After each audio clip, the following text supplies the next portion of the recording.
Hello guys, magandang hapon sa inyong lahat. So nandito na naman tayo sa kitchen guys, magpapataba na naman tayo. So ngayon pala guys, ang ating menu, ang ating content is about sa pagluluto ng tinulang manok. So ang aking mga ilalahok na gulay, ito po guys, hindi mawawala ang papaya at saka may chili leaves, dahon ng sili. Ang sarap nito guys. Kung may kalamunggay din kayo or malunggay, yan din po guys ang magandang ilahok no sa tinulang manok. So babalatan na natin ito. Babalatan natin ito, gamitan natin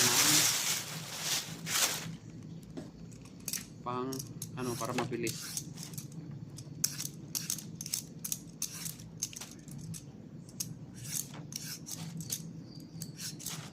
By the way guys, itong papaya pala, ang bili ko nito is 255 real. So magkano yan? Siguro nasa nasa 40 pesos. Maliit lang to na papaya, no? Maliit lang siya guys, oh. Medyo kadilawan na rin. So maya ulit guys ang continuation nito guys, no, sa ating pagbablog, kasi magbalat muna tayo.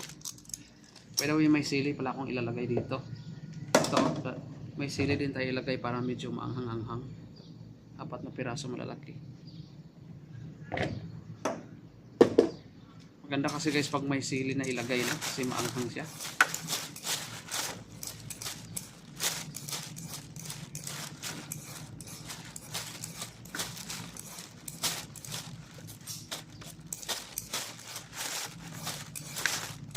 Ang tao dito ngayon sa kusina, ako lang mag-isa.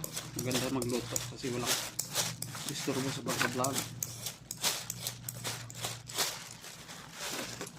Hindi ma-disturbo ba kasi walang tao.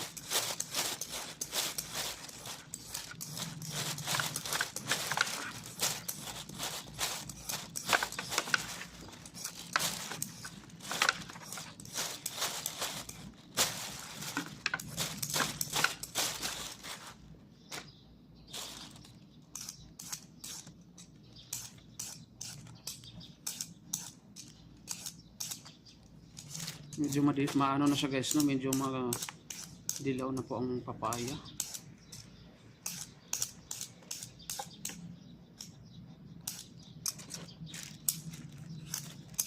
Wala tayong magawa kasi hindi naman katulad sa Pilipinas na marami diyang mga kalabasa kahit saan, kalabasa, papaya, kahit saan ka makakita ng mga papaya dyan, no, sa Pilipinas.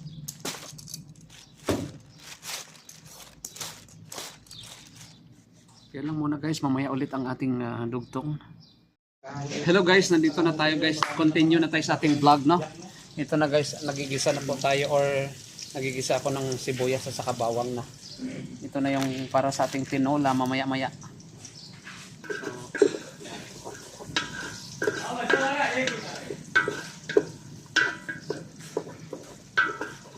Pulahin muna natin ang sibuyas. Maganda yung parang pula-pula din siya bago natin ilagay ang manok para masarap guys. Yung katas ng sibuyas pupunta doon sa manok. Yung papulahin mo siya na medyo maluto talaga yung sibuyas. Yun yung miya-miya. Sabi pa nila miya-miya, no? Miya-miya, or ang sarap. Ang ganun. Ang lasa nyo.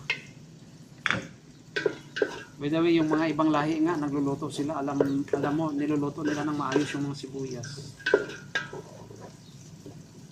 Yung brown na talaga na sobrang na.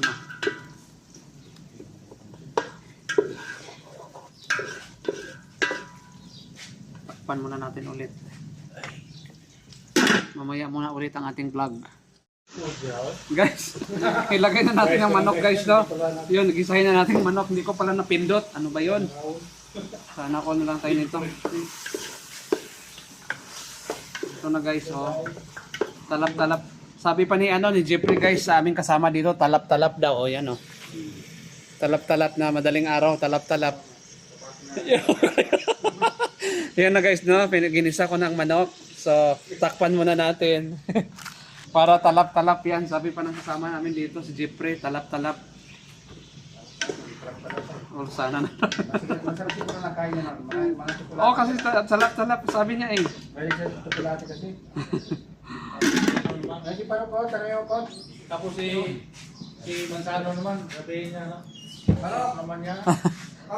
Hello guys, ito ng continuation guys, no? Nagkumulo na po at tama ng timpla. So ilagay na natin ang gulay na papaya. Yan. No.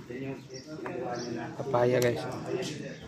Sarap-sarap nito guys pagkatapos nito. No, sarap-sarap nito, talap-talap. Ano 'yun? Tade. Talap-talap to guys, oh. Tapos takpan natin ulit bago natin ilagay ang sili. Mamaya ang sili kasi madali lang luto ang sili guys. Guys, ito na po guys ang kalalabasan ng ating nilutong tinulang manok. So ready na to. Ready na to guys para sa pananghalian, no?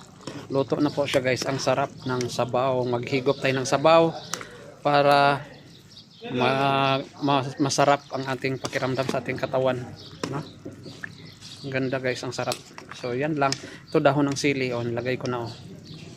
Ang dahon ng sili at saka may